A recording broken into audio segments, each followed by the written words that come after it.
A dar inicio a la audiencia sobre denuncias de ocupación de los territorios de los pueblos indígenas en Costa Rica, que ha sido solicitada por varias organizaciones, Malecu, Teribe, Vibri Salitre, Cuscura SC y Forest Peoples Program.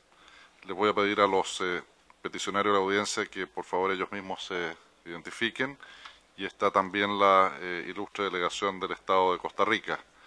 Mi nombre es Felipe González, yo soy relator sobre Costa Rica en la Comisión Interamericana. Me acompañan la comisionada Aina Shelton, que es relatora sobre pueblos indígenas, y el relator Rodrigo Escobar Gil, así como el secretario ejecutivo de la Comisión, Emilio Álvarez y Casa. Sin más, le doy la palabra a los peticionarios por un lapso de 20 minutos. Por favor. Bueno, muchas gracias a la Comisión Interamericana por otorgarnos esta audiencia para tratar un tema que consideramos prioritario en relación a los derechos de los pueblos indígenas en Costa Rica. Y mi nombre es Alancay Morales, del pueblo Brunca. Me acompañan el señor Sergio Rojas, del pueblo Bribri de Salitre, Pablo Cíbar, del pueblo Teribe, y don Eliezer Velas, del pueblo Malecu de Costa Rica. Para poner un poco en contexto la situación de la que estamos hablando, en Costa Rica somos 8 pueblos indígenas, lo que estamos distribuidos a lo largo de todo el país en 24 territorios. Sin embargo, hay una mayor densidad de los territorios indígenas en la zona del Pacífico y Atlántico Sur. Y la siguiente, por favor. Y uno de los principales problemas que tenemos los pueblos indígenas en Costa Rica tiene que ver con la posesión o un ejercicio efectivo de los derechos territoriales. Tenemos diferentes cuerpos, por ejemplo, el relator especial sobre los derechos de los pueblos indígenas, que visitó a Costa Rica en una misión oficial en el 2011, a donde identificaba que uno de los problemas tiene que ver con las grandes extensiones de tierras que están en manos de no indígenas dentro de las áreas tituladas de los pueblos indígenas. Además, incluso en un informe presentado por la Defensoría de los Habitantes en el 2005, también destacan que la situación o es una deuda pendiente que tiene el Estado costarricense con los pueblos indígenas en relación a la recuperación de tierras, porque este es un problema que tiene larga data en nuestra historia. Incluso en un informe que Costa Rica presentó a un órgano de Naciones Unidas, también reconoce esta problemática. O sea, no es una cuestión nada más que como pueblos indígenas estamos reconociéndola, sino que es algo que ya es en conocimiento del Estado costarricense. Entre estos datos podemos ver, este gráfico muestra la situación urgente que tiene esto, que una tercera parte de los territorios indígenas del país tienen una ocupación ilegal entre un 75 hasta un 98% del territorio indígena reconocido para el pueblo indígena, y además el 3/4 partes de esos territorios indígenas de Costa Rica tienen una ocupación que va entre un 25%, una ocupación ilegal que va entre el 25% hasta un 98% de las áreas que son exclusivas para los pueblos indígenas. Aquí hay algunos gráficos ya realizados por diferentes zonas del país. Tenemos el caso de la región atlántica, donde ustedes pueden ver que las zonas en gris claro tiene que ver con la ocupación ilegal de las tierras en esa zona del país, y hay casos como Talamanca, Bribri y Quecoldi que tienen ocupaciones ilegales que van en el orden de un 60% hasta un 70%. Luego el Pacífico Sur, de donde somos varios de nosotros, la ocupación ilegal es muchísimo más grave. Hay un par de territorios como Chinaquichá, que es del pueblo Cabécar, y Altos de San Antonio, del pueblo Nove, que tienen ocupaciones ilegales de un 97 hasta un 98% del territorio indígena. Luego en la zona del Pacífico Central, la región central y la Huetar Norte también, como pueden ver, los gráficos hablan por sí solos de la urgencia de este problema. ¿Y qué es lo que nosotros sentimos así como muy urgente y recurrimos a esta instancia? Es que este es un problema que hay un reconocimiento de los territorios indígenas, pero se ha dado principalmente como en el papel nada más, en la práctica no. Hay una ley que desde 1939 reconocía el carácter inalienable y exclusivo de estos territorios para los pueblos indígenas, que luego fue reafirmado hace 35, 36 años con la ley indígena. Sin embargo, la situación es la que ustedes acaban de ver en la gráfica. Luego, el artículo también de la ley indígena de 1977 establece que los ocupantes no indígenas que están dentro de los territorios indígenas deberían ser expropiados o reubicados y que cualquier transacción que se diera posterior a eso debían ser desalojados sin derecho a ninguna compensación. Hay un caso lamentable que es el de Chinaquichá, que en un estudio hecho para el Estado costarricense, en el estudio una de las conclusiones para este territorio es que han perdido todas las bases materiales de reproducción de su especificidad cultural. Terminaron siendo peones dentro de su propio territorio y esta es una situación que continúa empeorando día a día.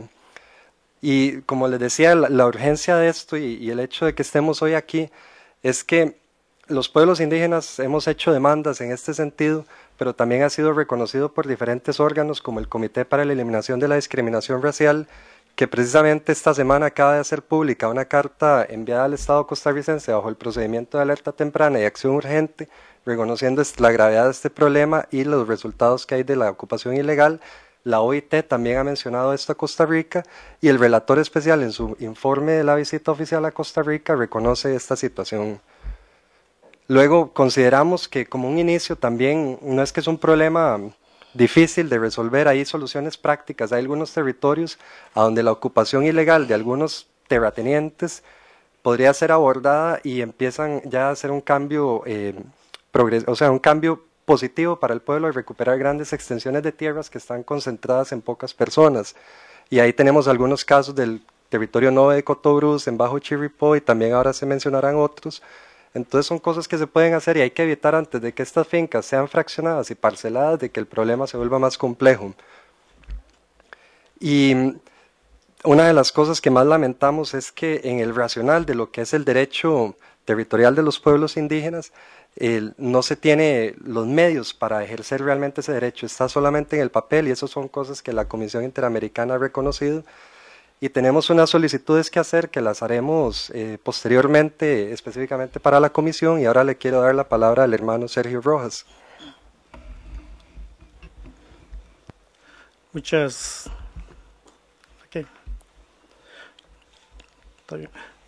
gracias. Voy a iniciar desde la aprobación del convenio 169 de 1992. Este convenio fue aprobado en Costa Rica, de la cual formulamos la propuesta de ley de desarrollo autónomo de los pueblos indígenas, lo que consideramos en aquel momento como el plan de vida de los pueblos indígenas. Por más de 18 años permaneció en la Asamblea Legislativa y hasta la fecha no se ha podido aprobar. Regula la relación de los pueblos indígenas con el Estado, reconoce la forma organizativa propia de los pueblos y la última vez en el 2010 que estuvimos en la Asamblea Legislativa por este proyecto, fuimos sacados de ella a rastra por la seguridad privada de esa asamblea. De ese momento regresamos a nuestras comunidades indígenas y continuamos con un proceso de recuperación de tierra pacífica, tierra y territorio, los cuales incluyen tierras del territorio que están fuera de nuestras áreas tituladas.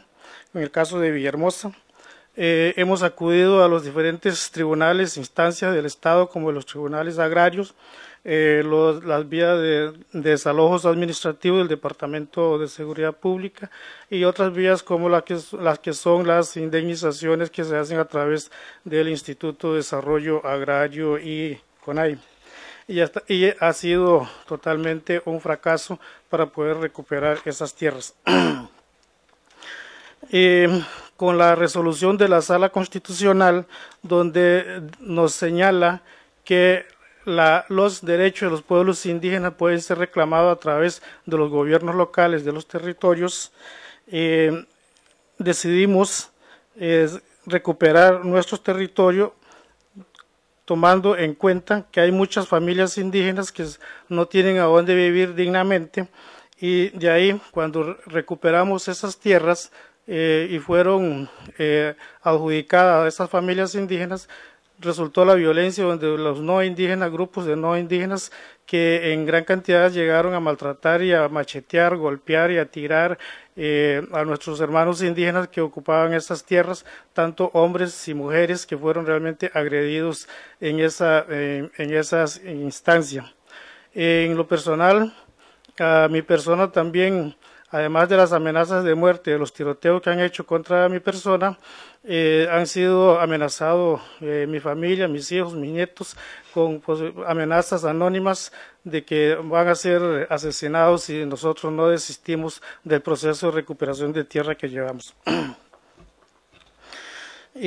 Estas amenazas, tanto como he dicho los compañeros que se citan ahí, han permanecido en la impunidad, a pesar de que se han puesto las denuncias, se ha tenido en espera. En el caso mío no se me ha resuelto, no se me ha hecho ninguna notificación del estado de las investigaciones. En el caso de los compañeros indígenas también que denunciaron, también no se les ha hecho ninguna medida que les puedan ayudar o les pueda proteger de este tipo de acciones violentas. La difamación que también produce este tipo de acciones contra los compañeros indígenas y indígenas, donde nos agreden verbalmente y nos discriminan, son actos que hemos estado soportando en nuestra comunidad indígena, que soportan nuestra familia, que soportan nuestros niños e hijos, y que también permanecen en la impunidad. De estos hechos, la comisión tiene conocimiento de lo que está sucediendo en Costa Rica, básicamente en Salitre, Terra y otras comunidades, y urgimos a la comisión a adoptar estas medidas cautelares para asegurar una integridad física y cultural de los pueblos indígenas. También el Consejo Municipal de la Cantón de Buenos Aires, que es el gobierno local de ese cantón, en sus intentos, en su afán de promover también la violencia contra los pueblos indígenas, me declaró no ingrato, sin ninguna justificación alguna, y también permanecen en la impunidad estos actos discriminatorios y violentos que ocasionan contra mi persona y contra los mismos pueblos indígenas de este cantón bonaerense. A continuación, le damos la palabra al compañero Pablo. Buenas tardes, señores comisionadas y comisionados. El gobierno de Costa Rica ha infringido los derechos de los pueblos indígenas a diestra y siniestra. La creación de la ley indígena, como han comentado los compañeros, desde 1977 le daba un carácter que los pueblos indígenas podían operar desde su propia personalidad jurídica. Sin embargo, en el decreto, el gobierno crea las AADIS con el Poder Ejecutivo, que estos solamente vienen no son una organización del pueblo indígena, sino que vienen a pertenecer con una afiliación desde ese punto de vista, y se tiene que ser afiliado para participar, y un pueblo indígena queda totalmente en una desventaja. Una ADI se conforma con 100 afiliados y nos deja en total desventaja. La imposición de la gobernanza con el pueblo sigue siendo un autogobierno, una representación, una participación efectiva, una personalidad jurídica que no nos lleva a, como lo dije al inicio, es un reconocimiento que le hace a una instancia que las ADIs son parte del Estado, y entonces no es una situación del pueblo indígena. Eso lo dice el relator en su informe, que el decreto ejecutivo del 84-87 del 78 efectivamente anuló el reconocimiento de las autoridades y de las instituciones tradicionales de los pueblos indígenas. Como vemos, el pueblo indígena de Terraba, en la gráfica, vemos que en el 64, un estudio que hizo el gobierno en aquel entonces con el ITCO, y otro estudio que hay del 99 demuestra las situaciones. Las partes que están en roja son los territorios indígenas, y el 99 ustedes pueden ver cómo ese pueblo o cómo mi pueblo ha ido perdiendo esa cantidad de tierras, y hoy estoy seguro que si se hace un estudio, nuevamente esas manchas son mucho más pequeñas. Desde ahí viene entonces el trabajo que nosotros decimos con una mayor población no indígena que nos viene afectando a nuestro territorio con amenazas e intentos de asesinato y un sinnúmero de cosas que sufrimos los que nos hemos dedicado desde hace algunos años a defender los derechos que nos pertenecen, que están escritos en leyes, que están hechos solo en papeles, pero que el Estado costarricense no los reconoce. Continuamente el pueblo de Térraba, el gobierno emite un proyecto o está desarrollando un proyecto hidroeléctrico, el Diquís, un megaproyecto, que ese proyecto vendría a inundar el 10% de nuestro territorio. Sin embargo, el gobierno no ha hecho la consulta, no ha hecho nada, y se forma ahí también en lo que dice el relator. También hay una resolución de la Sala Cuarta que dice que el gobierno tenía 6 meses para hacer esta consulta. Sin embargo, el gobierno no ha hecho esta consulta. Nos parece a nosotros también muy perjudicial que la Sala Cuarta, este órgano, tome una determinación que son 6 meses para hacer una consulta si un pueblo indígena no está preparado y no estamos en esas condiciones. Este proyecto vendría a desaparecer prácticamente a nuestro pueblo, y desde ahí entonces hay una petición en la comisión y estamos dispuestos a llegar a un buen arreglo. Con la falta de... También tenemos el gran problema que cuando el Estado decretó o hizo el territorio de Térraba, dejó una comunidad por fuera, la comunidad de Machumonte, una comunidad ancestral que lleva años de estar ahí, y que el Estado, cuando hizo el decreto, pues redujo este territorio dejándolo por fuera. En consecuencias, la destrucción y la economía tradicional de los pueblos indígenas tienen la incidencia más alta y pobreza del país. O sea, nosotros como pueblos indígenas, en un estudio que hizo la ONU y el CER, en el 2007, el 19% de la región de Buenos Aires está en extrema pobreza, y mientras que en el país apenas es el 3.3%. Con todo esto que hemos dicho, y que lo digo muy rápidamente, señores de la comisión, nosotros sentimos miedo en nuestro propio territorio, ya que cuando transitamos y somos amenazados y perseguidos, viera con gente que de los no indígenas que nos persiguen y nos ponen, y las denuncias que ponemos nunca se actúan y nunca se hacen las cosas, es terrible. A mi persona, por ejemplo, los no indígenas me persiguen. Yo tengo un carrito pequeño y me persiguen con carros grandes, gritándome, amenazándome, diciéndome un montón de cosas, con el único fin de que nosotros no actuemos y que nosotros nos retiremos de esas luchas. Eso lo hemos expuesto, lo hemos dicho infinidad de veces. Sin embargo, esto no se ha concluido y sigue siendo un enorme problema. La única protección que el Estado me ofreció fue sacarme de mi territorio y que los que me persiguen se queden ahí dentro. Eso no puede ser posible.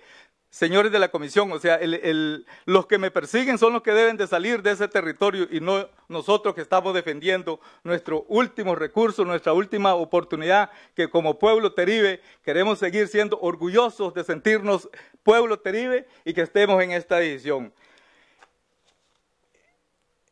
Nosotros queremos por eso solicitarle a la comisión un apoyo que nos monitoree y vele porque el derecho de los pueblos indígenas sean respetados en Costa Rica.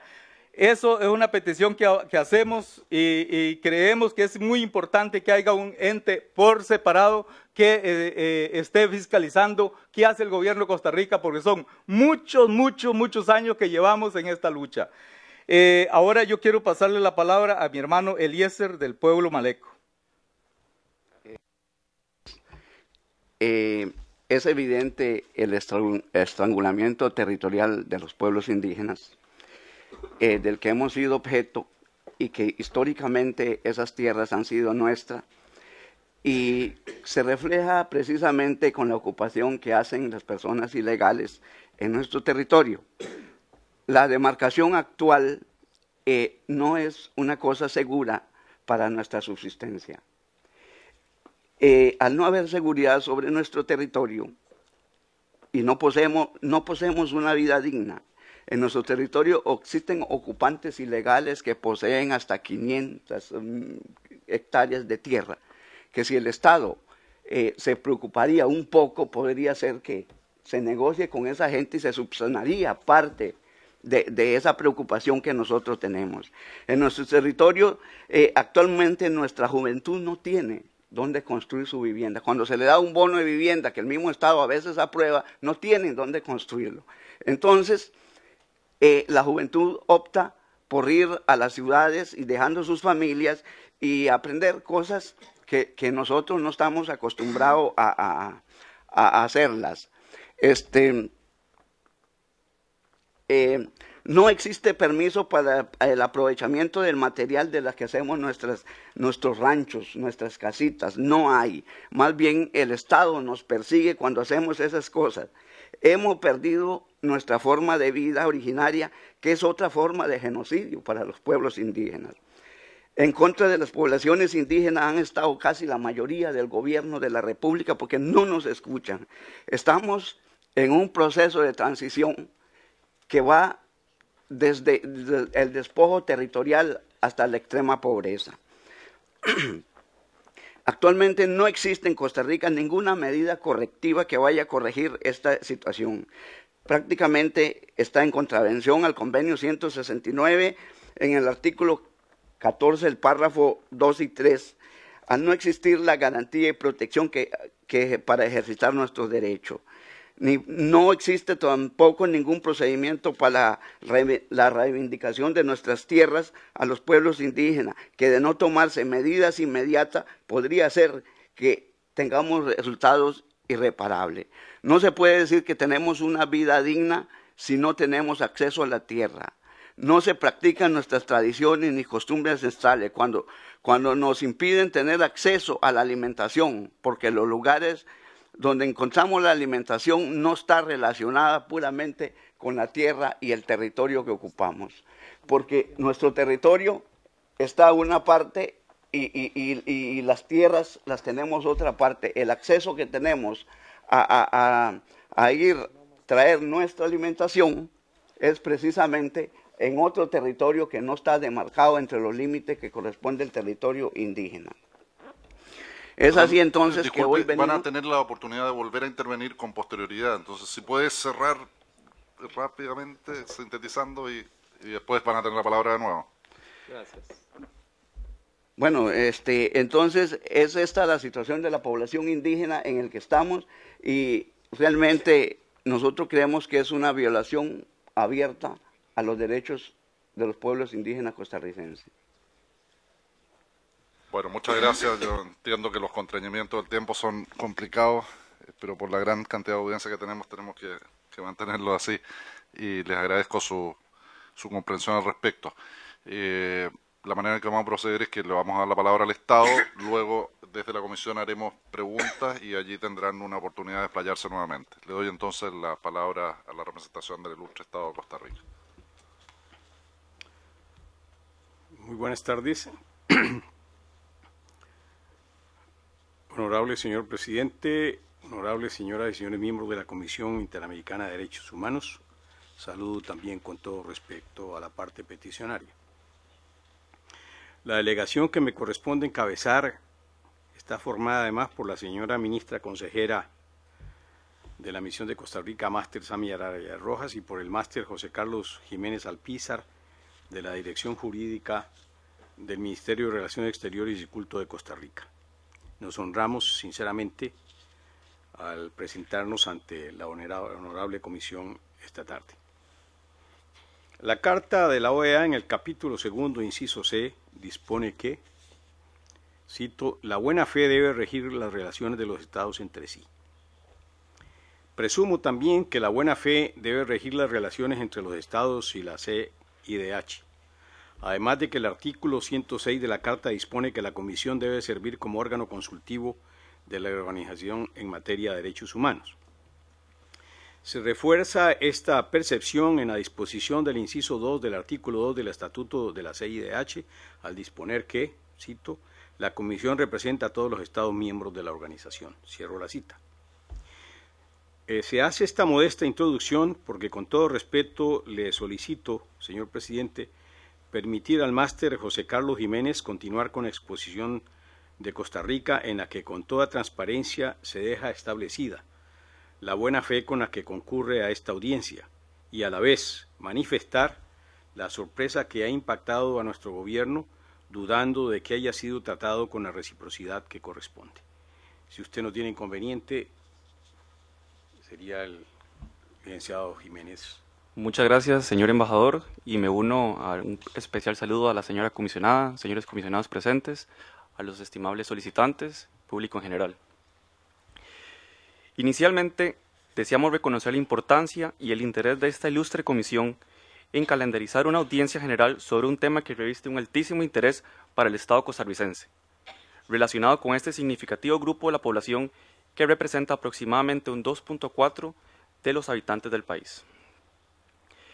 Si bien la audiencia surge del legítimo interés de los solicitantes, confiamos plenamente en que su celebración dentro del marco del Sistema Interamericano de Promoción y Protección de los Derechos Humanos coadyuva de manera positiva no solo en los procesos internos que actualmente se están desarrollando en el país y que más adelante se detallarán, sino que además inciden en el cumplimiento de las obligaciones internacionales de los Estados americanos en lo que concierne a la situación de vulnerabilidad en que viven las comunidades indígenas de nuestra región. Asimismo, el Estado respetuosamente desea recordar que la presente audiencia es temática y no constituye una audiencia sobre alguna petición o caso en particular, por lo menos que el Estado a este momento tenga conocimiento. En este orden de ideas, el Estado acude a la convocatoria con la mejor disposición de escuchar y conocer en detalle los planteamientos de los solicitantes, en procura de lograr un intercambio de información que resulte enriquecedor para ambas partes. Igualmente, Costa Rica se hace presente en esta audiencia con el propósito de expresar su compromiso con los derechos de los pueblos indígenas y externar el criterio que al respecto ha venido construyéndose de forma paulatina entre instituciones. De esta forma, no aceptamos que se utilice este foro para indilgar responsabilidad internacional al Estado costarricense, especialmente en un momento cuando el Estado ha asumido un compromiso claro y expreso con los pueblos indígenas del país.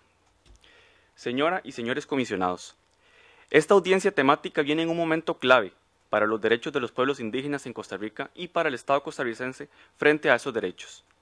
Tal y como lo indican los solicitantes de esta audiencia, el Relator Especial de Naciones Unidas sobre Derechos de los Pueblos Indígenas y el Comité Internacional para la Eliminación de la Discriminación Racial han hecho diversas observaciones y recomendaciones a Costa Rica en relación con la situación de los pueblos indígenas, en particular desde el 2011. Estas recomendaciones hacen eco, en una importante medida, de las preocupaciones y reclamos de los pueblos indígenas que vienen elevando desde hace algún tiempo y, lo que es de destacar, coinciden significativamente con los esfuerzos que el Estado está emprendiendo en el abordaje de la situación de los pueblos indígenas en Costa Rica.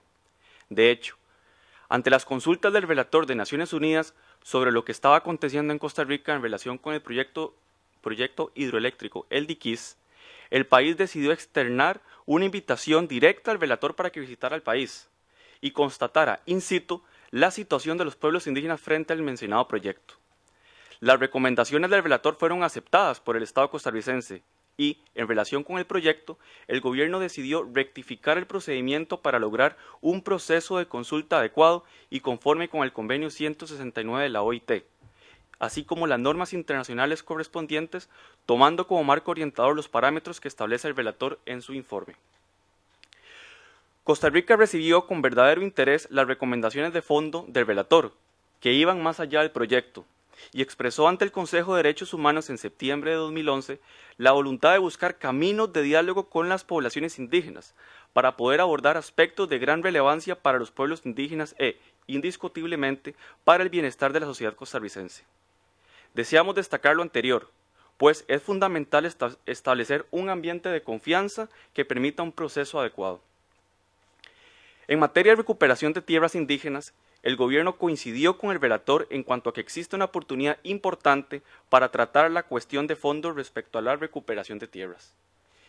El gobierno de Costa Rica externó estar en la mejor disposición de entrar en un proceso de diálogo con las comunidades indígenas del país, con el fin de que conjuntamente los pueblos indígenas y las instituciones públicas pueden construir fórmulas para implementar la recuperación a la que se aspira. Este compromiso se ha venido implementando.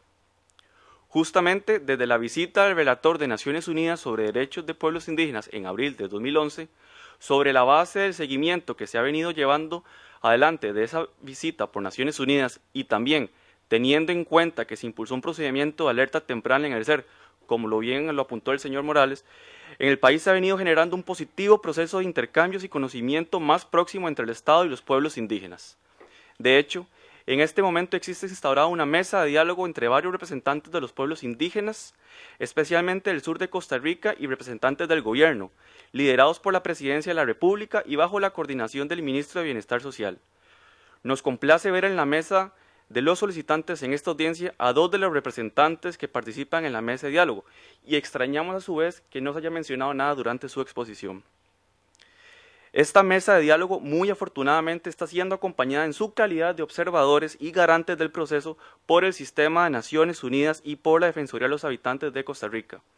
Ambos actores son imparciales y generan una mayor confianza en el proceso de diálogo y concertación con los pueblos indígenas.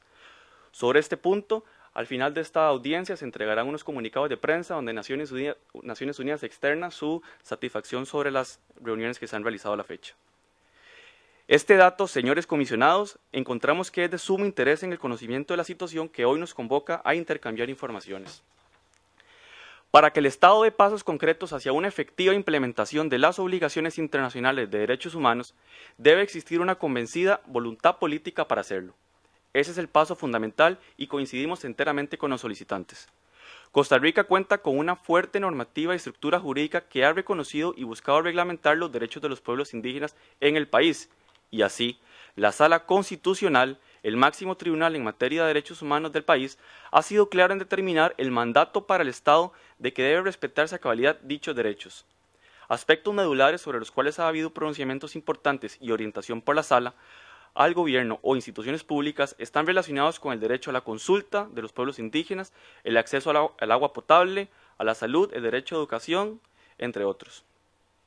Estos temas, entre otros de mucha importancia para los pueblos indígenas de Costa Rica, como la seguridad territorial, que involucra la recuperación de tierras, y la gobernabilidad de los territorios indígenas, forman parte de la agenda de diálogo en la mesa instaurada de forma permanente.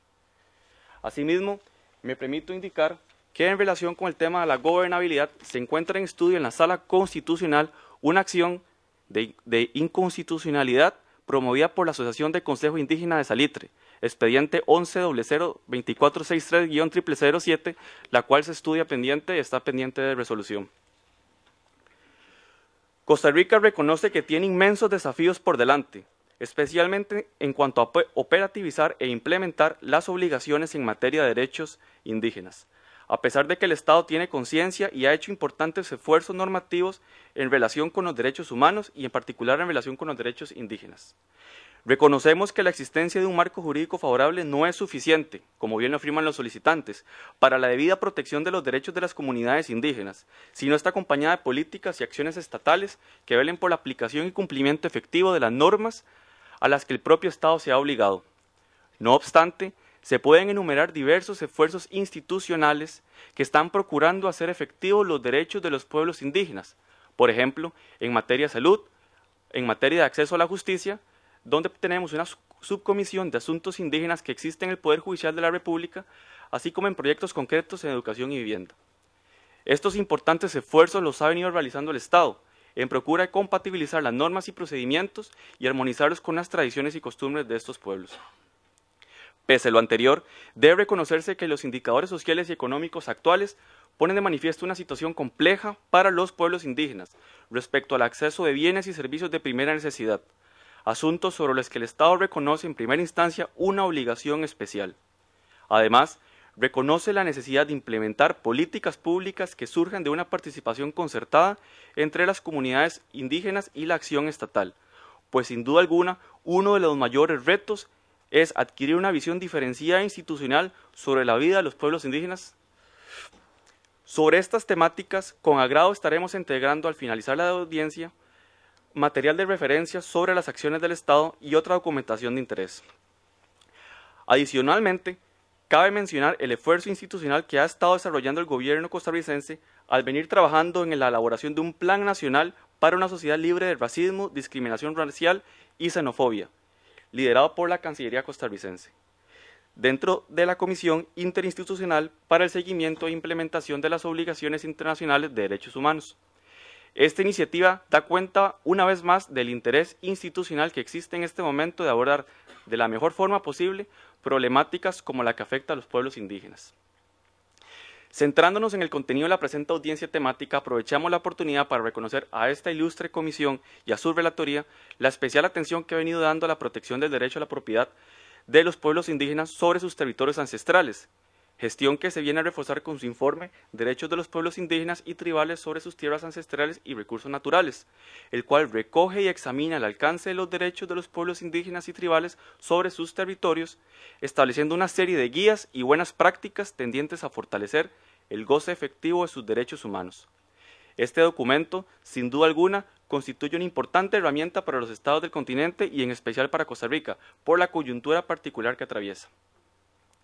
En concordancia con todo este valioso trabajo que ha venido realizando esta comisión, así como la Honorable Corte Interamericana de Derechos Humanos, el Estado de Costa Rica pone de manifiesto que desconocer el estado de vulnerabilidad en que se encuentran las poblaciones indígenas sería partir de un postulado totalmente equívoco, pues somos conscientes de lo inacabado que resulta la plena y absoluta satisfacción de todos sus derechos. Lo anterior, sin pretender afirmar en ningún momento que el Estado olvida su obligación de adoptar medidas legislativas o administrativas de carácter progresivo, en aras del disfrute de sus derechos humanos. En esta línea, los derechos territoriales no son una excepción, de ahí que el Estado está comprometido en asegurar que sus derechos territoriales se respeten, pues estos consolidan el patrimonio fundamental junto con el respeto a su cultura y el manejo de los recursos naturales. De manera reiterada ha sido manifestado por nuestras autoridades judiciales que el Estado no puede negar su protección. Al contrario, se debe tener una especial sensibilidad en el tema, reconociendo sus costumbres y formas de vida. Al respecto, la Sala Constitucional ha sostenido que, abro comillas, el derecho de propiedad garantizado en el artículo 21.1 de la Convención Americana comprende el derecho a la propiedad comunal, de ejercicio colectivo y el núcleo del derecho, la titularidad grupal y comunitaria sobre la tierra. Es así que existe una relación estrecha entre el derecho a la tierra y la cultura indígena, en razón que aquella es una manifestación cultural en el sentido que el ocupar y utilizar la tierra es inherente a la idea de sí mismos que tienen los pueblos indígenas. Por consiguiente, para Costa Rica no está en discusión que la protección de las tierras indígenas y la conservación de sus derechos resulten necesarias para su supervivencia física y cultural, y de manera muy especial para el desarrollo y continuidad de su cosmovisión. En este punto debe destacarse que la jurisprudencia nacional ha sido del criterio de que, si bien es cierto que el régimen de propiedad agraria indígena es una excepción en cuanto a la propiedad colectiva, no es posible desconocer la posesión legítima que ejercita en nuestro país cada familia indígena. En profunda observancia de la jurisprudencia emitida a nivel del sistema interamericano, en donde se ha reconocido una relación omnicomprensiva de las poblaciones indígenas con sus tierras, sustentada en nociones del dominio y de la posesión que se apartan de la concepción clásica de propiedad, el Estado coincide con la preocupación de los estimables solicitantes aquí presentes, particularmente el hecho de que la ocupación ilegal genera una grave tensión, actos de discriminación y violencia étnica, cuyas consecuencias pueden ser lamentables. El Estado costarricense tiene claro que los actos de violencia e intimidación en contra de los pueblos indígenas amenazan no solo la vida e integridad personal de sus miembros, sino también su existencia como pueblos.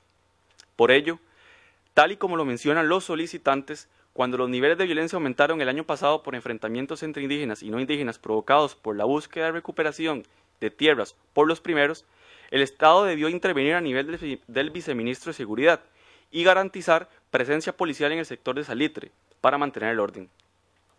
La preocupación de resguardar la seguridad e integridad de los indígenas la tiene el Estado y es consciente que es necesario hacer más esfuerzos para una garantía mayor en algunos territorios indígenas. En el interés por la recuperación de tierras indígenas, el gobierno ha venido apoyando las gestiones de los indígenas, y en este sentido, la semana pasada, precisamente, frente a un desalojo de personas no indígenas que habían invadido un terreno en territorio indígena, el gobierno fue explícito en rechazar las invasiones a tierras indígenas por no indígenas y apoyó la gestión de desalojo. Sobre este punto se aporta un comunicado de prensa que relata lo anterior. Como queda patente, el interés del gobierno en responder de la mejor forma a los derechos indígenas se traduce, como ya se ha mencionado, en la instauración de la mesa de diálogo que, valga decir, cuenta con la representación de altas autoridades del país, tales como el ministro de Bienestar Social, el ministro de Cultura, el viceministro de Seguridad, la viceministra de Planificación y el viceministro de Educación. Además de esta mesa de diálogo, el gobierno ha establecido una comisión de ministros que da seguimiento al tema indígena semanalmente y define líneas de avance desde el Poder Ejecutivo, especialmente en el marco de los esfuerzos de diálogo y concertación. Por todo lo anterior, señores y señores comisionados, nos parece propicia la ocasión de esta audiencia temática para poder brindar desde el Estado una nueva visión en Costa Rica del abordaje institucional de los derechos de los pueblos indígenas. Reiteramos el compromiso serio del Estado de continuar por esta senda que para nada está acabada, sino que se encuentra en una sensible etapa de fundación de sus bases. Igualmente, seguimos abiertos al intercambio sincero y bien intencionado de informaciones y de ideas. Antes de terminar brevemente, nos parece fundamental expresar nuestro asombro por el traslado que se le hizo al Estado de Costa Rica el día de ayer a las 7:30 hora de Washington de la solicitud de información de medidas cautelares MC 321-12, no solo por darse a menos de un día la presente audiencia, sino además por su falta de actualidad, pues, como se ha expuesto, existe en estos momentos un compromiso de diálogo auténtico y sincero que precisamente busca establecer condiciones de paz y seguridad en los territorios indígenas. Precisamente los casos alegados han sido objeto de conocimiento en la mesa de diálogo y el gobierno ha reconocido y ejecutado su responsabilidad para el resguardo de la integridad de las personas indígenas, particularmente haciéndose un especial llamado a las autoridades judiciales en la atención y debida prevención de la violencia. De esta forma, confiamos en que la naciente pero afianzada mesa de diálogo constituye una vía idónea para plantear las preocupaciones existentes alrededor de ese tema. Con la mejor fe y disposición, confiamos además en la solución pacífica de las tensiones expresadas, por lo que proponemos respetuosamente que la presente gestión de medida cautelar se suspenda, bajo la condición de que los temas ahí expresados y en los términos indicados se sometan bajo este esquema cautelar remitido por la CIDH a conocimiento y consideración en la mesa de diálogo, foro en el que precisamente la seguridad territorial y los temas afines son parte de los ejes prioritarios a trabajar de manera conjunta. Muchas gracias. Muchas gracias a las dos partes por sus presentaciones. Quisiera reiterar que se trata efectivamente de una audiencia temática, que no es sobre discusión de una petición o medida cautelar en particular, y por lo tanto no es el momento para que la Comisión pondere tampoco antecedentes al respecto. No sé si además se generó alguna confusión por el título de la audiencia, en que se habla de denuncias de ocupación, pero desde luego no se refiere a denuncia en el sentido de denuncia ante la Comisión Interamericana, sino en el sentido genérico de alegaciones. Le voy a dar entonces primero la palabra a la comisionada Shelton, relatora de pueblos indígenas de la Comisión. Thank you very much. Let me echo what Commissioner Gonzalez said. Your mention of precautionary measures was the first I'd heard of it, so I came into this hearing with absolutely no awareness that a request had been filed. So as far as I'm concerned, this is a hearing about the thematic issue. It is the 5th hearing in 5 days from 5 different countries on the issue of indigenous land rights. This is something that is coming up in country after country. Many of the issues are quite similar. What is different and what I appreciate is the political will expressed by the government to find a resolution of this issue, which is not something we hear in every hearing. So I think that's very important, and I hope that if there's any way that I, as rapporteur, can assist in facilitating the dialogue, helping to build the trust, I would certainly offer my services during this process in what you have called a difficult period. I wanted to ask some specific questions. one of them having to do with, perhaps this is external knowledge that I shouldn't reflect here, but I do see advertisements from time to time on U.S. television for land for sale in Costa Rica. So I'm wondering about the nature of those who are occupying and purchasing land in the territory. Is this largely domestic? Is this foreign investors? Are they individuals? Are they companies? What is the nature of the loss of territory that you have been talking about? I'd also be interested in the process to recover these lands and why it is taking so long. I think you mentioned at some point more than a decade that some of these cases have been going on. What do you have to show? What is required in order to recover the lands?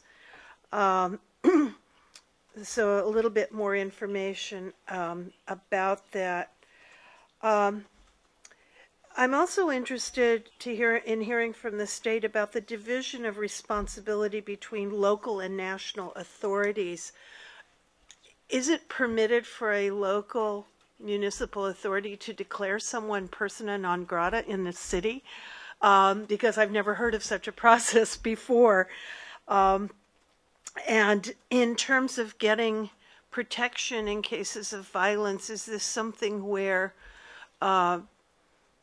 there are any possibilities of protecting apart from local authorities? And the reason I raise this is that we've seen in other situations that when you have very large and powerful landowners, that it is often difficult for municipal authorities to take action, but the national government has much more resources and authority at its disposal.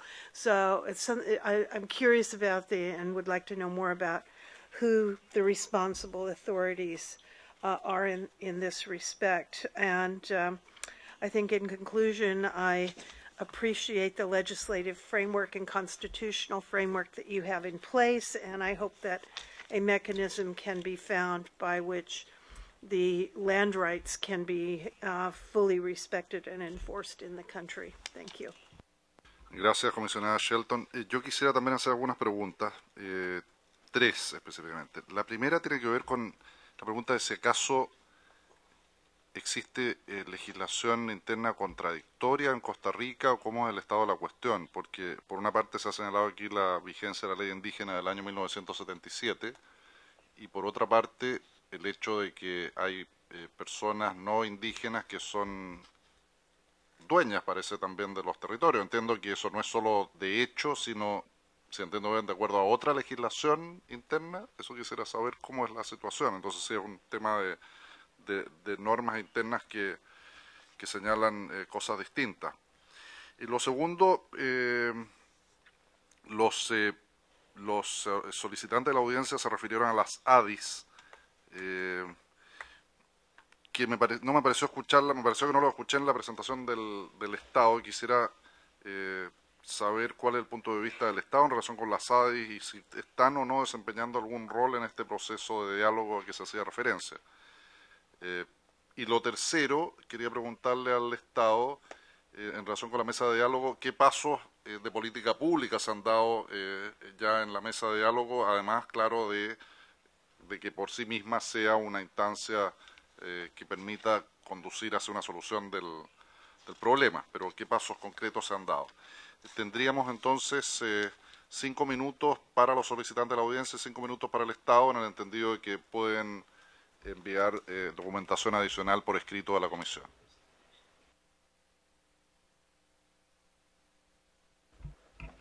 Bueno, agradecemos el espacio y también la oferta realizada por la respetable señora Daina Shelton en relación a poder colaborar en este proceso que se está haciendo en Costa Rica. Y precisamente en esa línea era que también traíamos como peticionarios algunas solicitudes, porque queríamos, una solicitud muy expresa a la comisión es la de la posibilidad de hacer una visita a Costa Rica, y nosotros traemos ciertos testimonios, ¿verdad? Pero de vivir esto en el terreno y de saber la realidad que hay, por ejemplo, en el Cantón de Buenos Aires en relación al racismo, a la ocupación que se da de los territorios indígenas y todo eso, pues consideramos de que muchos elementos podrían salir de esto y también que yo creo que va aunado a las consultas que ustedes están haciendo, pero también tener los informes oficiales del Estado sobre las acciones que están tomando para abordar las situaciones que estamos presentando el día de hoy. Y otra de las solicitudes tiene que ver la posibilidad de establecer un grupo de trabajo o un grupo a través del cual estas necesidades que se tienen a nivel nacional puedan establecerse con responsabilidades, con plazos, con indicadores, para que efectivamente, más allá de un diálogo, hayan acciones concretas que apoyen como para avanzar en este problema. Y consideramos en ese sentido de que hay algunas cuestiones fundamentales que se pueden lograr, como es la implementación de la ley indígena, por ejemplo. Es una legislación existente que nada más lo que necesita es que sea implementada, que haya voluntad de implementarla, remover o sacar ocupantes ilegales de los territorios indígenas, luego que haya un proceso en conjunto. Hay una situación que se expresó, pero queríamos abordarla un poquito más, que tiene que ver con la falta de seguridad sobre los territorios indígenas de ciertas zonas que quedaron afuera del área titulada. En el caso de los diferentes territorios hay zonas de uso y con los que hay un apego cultural, espiritual, que están fuera del área titulada, sobre la cual los pueblos indígenas no tienen ninguna seguridad, y eso es parte de lo que nos interesaría abordar, porque no existe un mecanismo en Costa Rica para hacer ese tipo de demandas, a pesar de que, como mencionaba el hermano Eliezer, debió haberse establecido estos mecanismos en nuestro ordenamiento legal interno. Y finalmente, que haya una adopción del proyecto de ley de desarrollo autónomo, que muy lamentablemente después de la actividad que mencionó el hermano Sergio Rojas en el 2010, hubo declaraciones oficiales de personeros del Estado, así como miembros del Parlamento o miembros de la Asamblea Legislativa del Partido Oficialista, donde dijeron que no adoptaban el proyecto de ley de desarrollo autónomo porque comprometía proyectos de desarrollo a nivel nacional, e incluso hubo una declaración de que no se podía poner como había que valorar lo de los derechos de las minorías en relación a los derechos a nivel nacional, y eso es como muy delicado porque estamos hablando de derechos humanos de los pueblos indígenas. Y ahora le quiero dar la palabra a los hermanos para las otras respuestas. Brevemente, para recalcar de que cuando iniciamos el diálogo en Buenos Aires con la mesa de diálogo que menciona, en ese momento el señor ejecutivo del Instituto de Desarrollo Agrario interpuso un recurso de amparo contra la ley indígena, una inconstitucional contra la ley indígena que protege los derechos indígenas. En ese momento, entonces, nosotros actuamos para también interponer otra acción contra la ley del INDER que estaba creando en ese momento también inconsulto a los pueblos indígenas. Entonces, para aclarar eso, y es la norma que nos están hablando. Rápidamente, el tiempo es el peor enemigo, pero yo quisiera decir dos cosas. O sea, en sí, lo que tenemos claro es que el gobierno de Costa Rica no ha cumplido.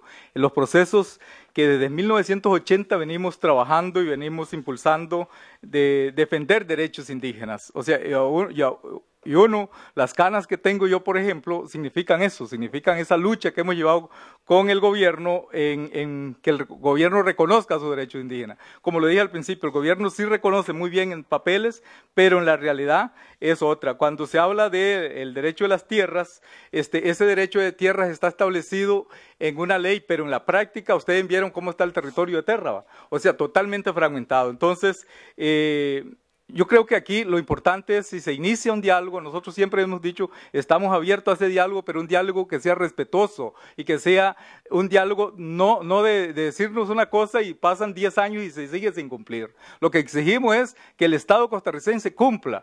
Qué bonito lo que ha dicho el señor del gobierno, pero que ese papel habla muy bonito, pero que en la realidad sea otra. Eso es lo que queremos dejar establecido acá. Muchas gracias. Tiene entonces la palabra la representación del gobierno por 5 minutos. Muchas gracias, señor presidente. Gracias, disculpen. Una cosa rápida, el tiempo es muy corto como usted dijo. Solo me refiero muy rápidamente a la declaración non grato. No obstante que eso es un recurso, digamos, de manifestación que se tiene en Costa Rica, los diferentes círculos a veces optan por esa vía simplemente para manifestar su malestar contra alguien. En el Parlamento, las bancadas, como ya en Costa Rica llamamos fracciones a las bancadas parlamentarias, a veces declaran non grato a un ministro, por ejemplo. Pero eso también tiene varios recursos vía legal, si efectivamente alguien quiere hacer uso de ellos para discutir estos aspectos, incluso ir hasta la vía constitucional, si hay interés en la persona que se siente afectada para anular tal situación. Y el otro es nada más una referencia para ilustración de ustedes, la situación interna en la Asamblea Legislativa. La situación en la Asamblea Legislativa siempre es difícil. Es uno de los parlamentos más difíciles, y alguna modestísima experiencia tengo yo en este campo, de manejar. El Parlamento, diría yo por la experiencia personal, que después del primer año se descompone. En Costa Rica no hay carrera parlamentaria, entonces cada 4 años hay nuevos diputados. Y algunos que pueden reelegirse después de pasado un periodo, vienen nuevamente con inexperiencia de muchos de los proyectos nuevos que se presentan. Entonces, se pueden dar cualquier tipo de declaraciones de la bancada oficial, incluso en contra del gobierno, porque algún ministro no atendió un pedido de un diputado. Es decir, hay tal respeto a las minorías, hemos caído en un extremo tal de respeto a las minorías que un diputado puede paralizar el Parlamento, perfectamente. Y no ha habido manera de reformar el reglamento para poder cambiar esa situación. Un diputado puede presentar 1000 mociones para trazar un proyecto para dificultar algo a efecto de que se le complazca en alguna solicitud determinada. Óiganse, un diputado puede presentar 1000 mociones. De manera que ese ambiente legislativo y una verdadera división de poderes que hay en Costa Rica.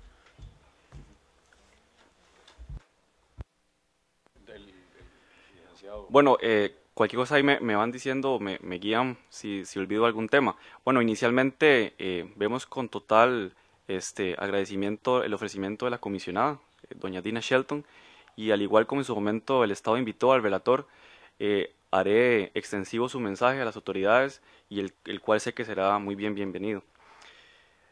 Vamos a ver, en relación con un planteamiento que ahorita escuché sobre una acción que interpuso don Rolando González Ulloa en calidad de presidente ejecutivo del IDA contra la ley indígena, debo informarles que la sala, mediante resolución número 2893 de 2013, del 5 de marzo de 2013, rechazó por el fondo la acción, por lo cual la sala mantiene la situación tal y como estaba.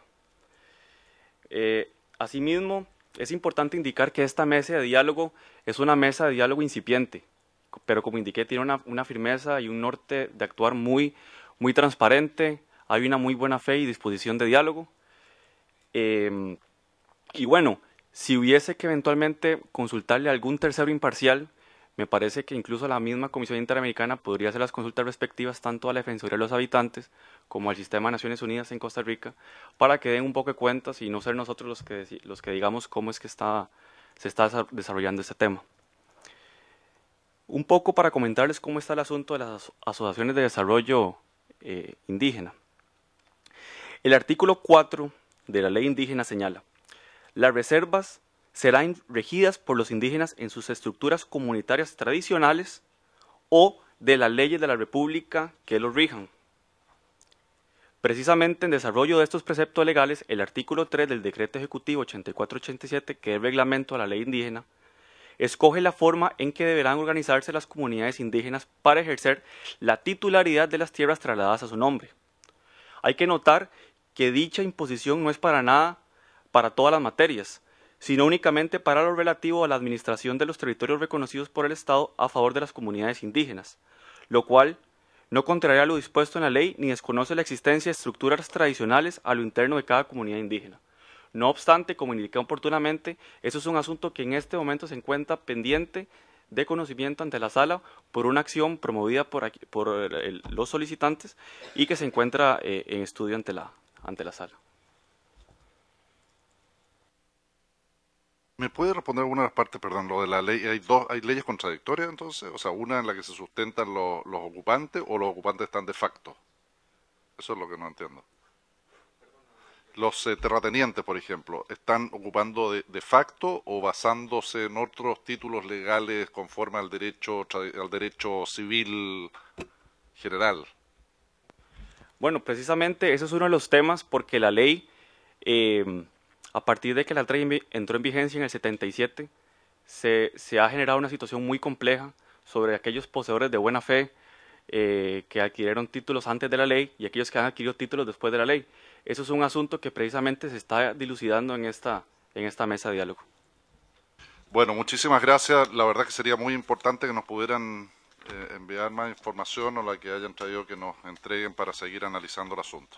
Y se levanta la sesión y la última audiencia se cierra.